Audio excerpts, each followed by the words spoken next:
बिस्मिल्लाहिर्रहमानिर्रहीम। आज 14 अगस्त 2023 यौम आज़ादी है और पाकिस्तान की आवाम जो है वो आज़ादी के दिन अल्लाह ताला का शुक्र भी कर रही है और खुशी भी मना रही है। आज़ादी अल्लाह ताला की नेमत है और नेमत के ऊपर अल्लाह ताला का शुक्रिया ही अदा किया जाता है। लइन शकरतुम लअज़ीदन्नकुम वलइन कफरतुम इन्न अज़ाबी लशदीद। अगर हम सूरत दुखान और सूरत शुअरा को पढ़ें तो हज़रत मूसा अलैहिस्सलाम जब फ़िरौन के दरबार में जाते हैं और फ़िरौन से जाकर अपनी कौम की जब आज़ादी का मुतालबा करते हैं, फ़िरौन के मज़ालिम से अपनी कौम को आज़ाद करते हैं और उन्हें आज़ादी दिलवाते हैं। कौम को चाहिए था वो शुक्र अदा करती, लेकिन कौम ने नाशुक्री की और उस नाशुक्री पर अल्लाह ताला का वबाल, अल्लाह का अज़ाब आया।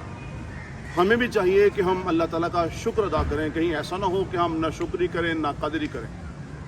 सैयदना इब्राहीम अलैहिस्सलाम की जब हम सीरत तय्यबा में देखते हैं तो सैयदना इब्राहीम अलैहिस्सलाम अल्लाह ताला से दुआ कर रहे हैं, वइज़ क़ाल इब्राहीम रब्बि जअल हाज़ा बलदन आमिना वरज़ुक़ अलहु मिनस समरात। रब्बे करीम, वादी अज़ीज़ ज़रा के अंदर रहने वालों को अमन अता फरमा।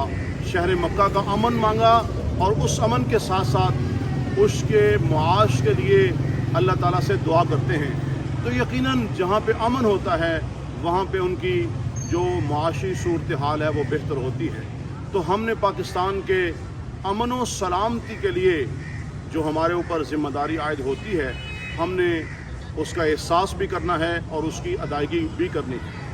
आज़ादी के साथ साथ शुक्र करना है, इसकी कदर करनी है और इस आज़ादी की हिफाजत के लिए, इसकी तकमील के लिए जो कश्मीर का ख़ित्ता है, हमें उसके लिए भी आवाज़ बुलंद करनी है, जद्दोजहद करनी है। और इस आज़ादी पाकिस्तान के जो मकासद थे, उन मकासद व अहदाफ पे भी हमने गौर करना है कि वो मकासद और अहदाफ क्या थे।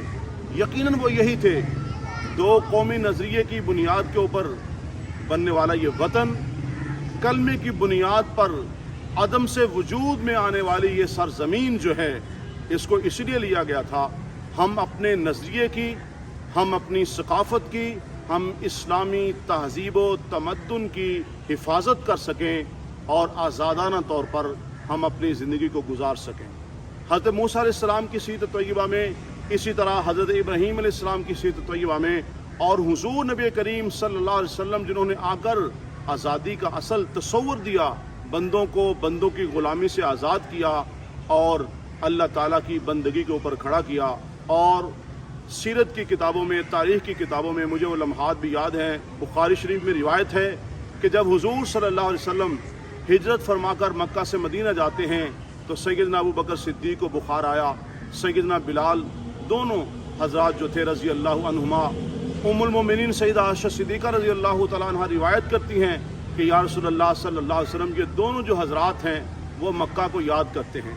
हज़रत अबू बकर सिद्दीक़ भी मक्का को याद करते हैं और हज़रत बिलाल भी मक्का को याद करते हैं कि कोई दिन ऐसे आएंगे कि हम, हज़रत बिलाल कहते हैं कि मैं मक्का के चश्मों को देखूँगा, पहाड़ों को देखूँगा, और हज़रत अबू बकर सिद्दीक़ भी ऐसी गुफ्तगू करते हैं कि किस तरह ये लोग सुबह करते हैं अपने लोगों में।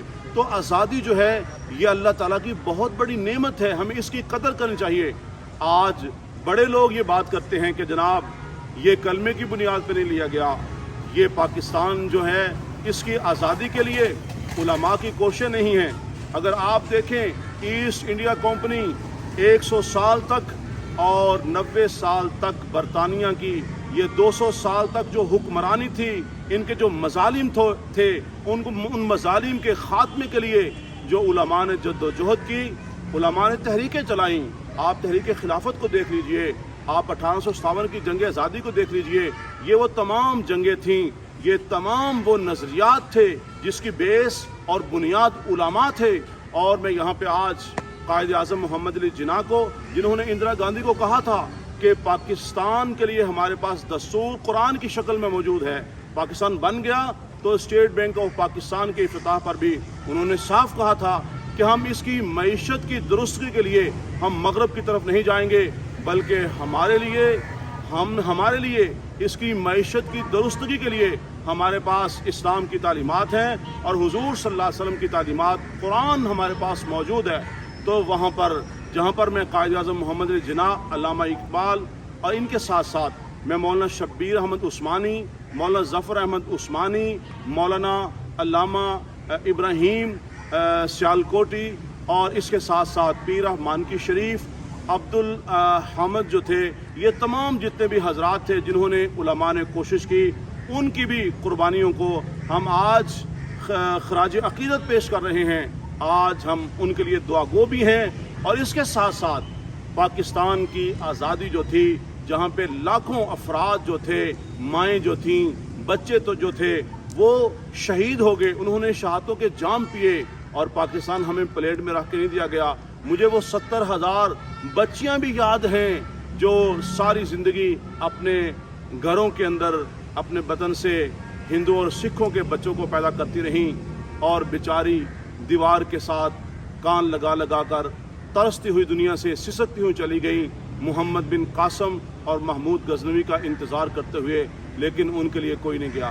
خدارا یہ پاکستان جو ہے، اس کے مقاصد کو دیکھو، اس کے اہداف کو دیکھو. جو سابق اقتدار لوگ ہیں وہ بھی دیکھیں، جو عوام ہیں وہ بھی دیکھیں، جو ممبر و محراب کے اوپر بیٹھے ہوئے ہیں خدارا وہ بھی دیکھیں. اس کے مقاصد اہداف کے لیے تمام تر جو ذاتیات ہیں ان سے باہر نکلیں اور ملک و قوم کا مفاد سامنے رکھتے ہوئے اس کے امن کے لیے، اس کے استحکام کے لیے جدوجہد کریں. اور آخر میں بتانا چاہتا ہوں کہ آزادی نعمت ہوتی ہے اور آزادی پاکستان جو ہے یہ عالم اسلام کے لیے نعمت ہے. اور کسی بھی ملک کی جو فوج ہوتی ہے وہ اس کے باسیوں کے لیے حفاظت کے لیے ہوتی ہے، اس کے ڈیفنس کے لیے ہوتی ہے. لیکن افواج پاکستان جو ہے یہ صرف پاکستان کے باسیوں کے لیے نہیں بلکہ افواج پاکستان جو ہے یہ عالم اسلام کے لیے ایک بلائے شمشیر زن ہے.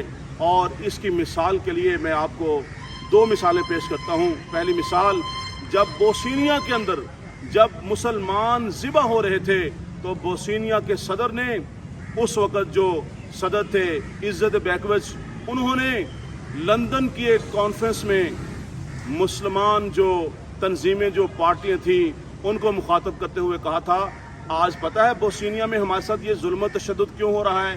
آج ہم گاجر مولی کی طرح کیوں کٹ رہے ہیں؟ اس لیے کہ ہماری سرحد جو ہے وہ پاکستان کے ساتھ نہیں ملتی، یا ہمارے ساتھ کوئی پاکستان کا خطہ نہیں ہے.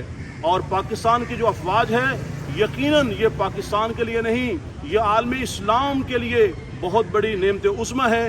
اور ہماری افواج پاکستان جو ہے اس کے اوپر میں ایک کلمہ کہنا چاہتا ہوں کہ جس وقت ایک مصری دانشور نے، صحافی نے یہ جملہ کہا تھا، الاہرام اخبار میں چھپا، اور اس نے کہا تھا جب پاکستان میں ایٹمی دھماکے ہو رہے تھے تو اس دن جب دھماکے ہو چکے تھے تو اس مصری دانشور نے، اس صحافی نے کہا تھا اسرائیل سے، ہمارے ساتھ ہوش کے ناخن لو اور ہمارے ساتھ بات کرنے سے پہلے سوچو کہ کس سے بات کر رہے ہو. آج مسلمان ایٹمی قوت اور طاقت بن چکے ہیں.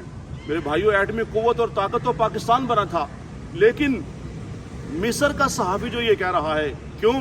اس کو ٹرسٹ اور اعتماد تھا کہ حضور صلی اللہ علیہ وسلم نے فرمایا کہ مسلمان المؤمنون کرجل واحد، ایک جسم کے مانند ہیں.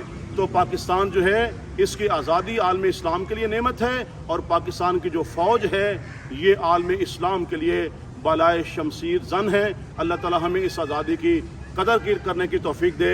اور آپ اپنے بچوں کو، آج جو ہمارے بچے باجوں کے اوپر لگے ہوئے ہیں، اپنے بچوں کو بتائیں ہماری تاریخ کیا ہے، ہمارے لوگوں نے اس وطن کو حاصل کرنے کے لیے کس قدر قربانیاں دیں. اللہ تعالیٰ میرے اس وطن کو امن کا، سلامتی کا گہوارہ بنائے، اس کی معیشت کو اللہ تعالیٰ درست فرمائے. وما علینا الا البلاغ.